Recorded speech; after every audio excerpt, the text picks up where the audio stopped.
ओम गणेशाय नमः। ओम नमः शिवाय। जय श्री राम। जय श्री राम। जय सिया राम। जय सिया राम।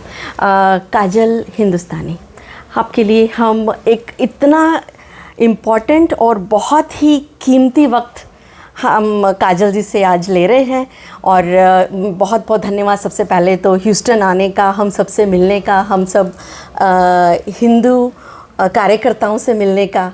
आपके बहुत आभारी हैं। बहुत बहुत धन्यवाद काजल जी। आप बहुत बहुत आभार प्रकट करते हैं। विशेष आभार वरताल धाम और स्वामीनारायण हिंदू टेम्पल का कि उन्होंने इतनी अच्छी गैदरिंग अरेंज करी और हमें यहाँ पर आमंत्रित किया, हमें यहाँ आने का अवसर प्राप्त हुआ, आप सबसे मिलने का अवसर प्राप्त हुआ, तो पूरा थैंक्स होने जाता है। Thank you so much for saying that. ये तो बस आपका बड़प्पन है, आप इतनी अच्छी बात कर रही हैं। एक बात मुझे काजल हिंदुस्तानी जी की आपको ये बताना चाहते हैं कि जहाँ हम हिंदू राइट्स की बात करते हैं, जहाँ हम ह्यूमन राइट्स की बात करते हैं, जहाँ हम ऑल ओवर द वर्ल्ड हर एक कम्युनिटी के लिए लड़ने के लिए बाहर सिपाही हैं। हर एक कम्युनिटी के लिए लड़ने के लिए बड़ी बड़ी गैदरिंग हो जाती है। एक उनकी आवाज़ उठती है, you know what I am talking about. जब उनकी आवाज़ उठती है और एक अनाउंसमेंट होती है तो हज़ारों के हज़ारों लोग वहाँ पर खड़े हो जाते हैं। लेकिन हिंदुओं की आवाज़ उठाने के लिए कोई खड़ा नहीं होता।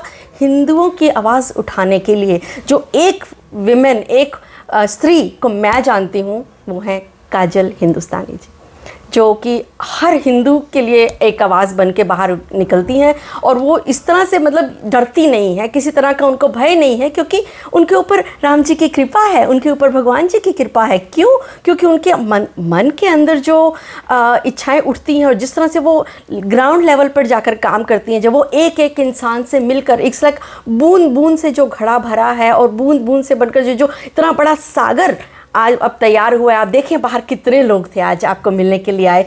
मैं उन लोगों की नज़रों में आपके लिए प्यार, आपके लिए आशीर्वाद, आपके लिए मैं बहुत कुछ देख पा रही थी। मुझे आपसे सुनना है एक जो भी आप हमारे ऑडियंस से कहना चाहें।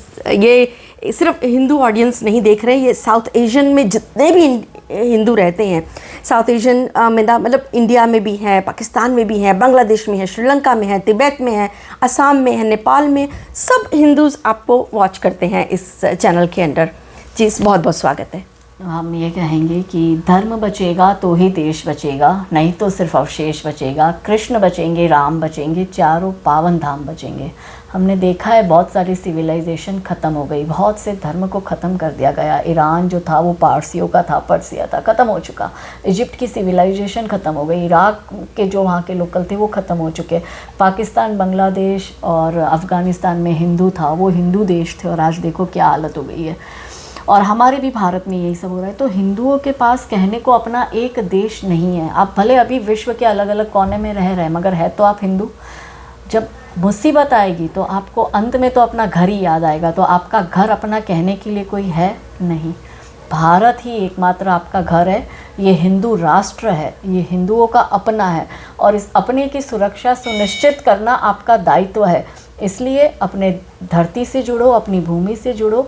वर्ष में एक बार अवश्य अपने गांव में जाओ, अपने गांव के हिंदू संगठनों से जुड़ो और उन बच्चों से जुड़ो, जो उन कार्यकर्ताओं से जुड़ो जो हिंदू धर्म बचाने के लिए संघर्ष कर रहे हैं। और उसमें आप जो भी योगदान दे पाए, चाहे आपका योगदान गिलहरी जितना ही क्यों ना हो, छोटा सा योगदान भी हो, मगर दीजिए।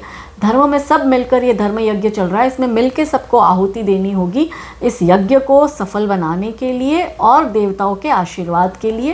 इसलिए धर्म की रक्षा है तो आपको अपने उत्तरदायित्व सुनिश्चित करने होंगे। बहुत बहुत धन्यवाद। अभी आपने अपने जो बात कही बाहर, और उसमें आपने ये बात कही थी कि महिलाओं को कितनी आगे आने की ज़रूरत है।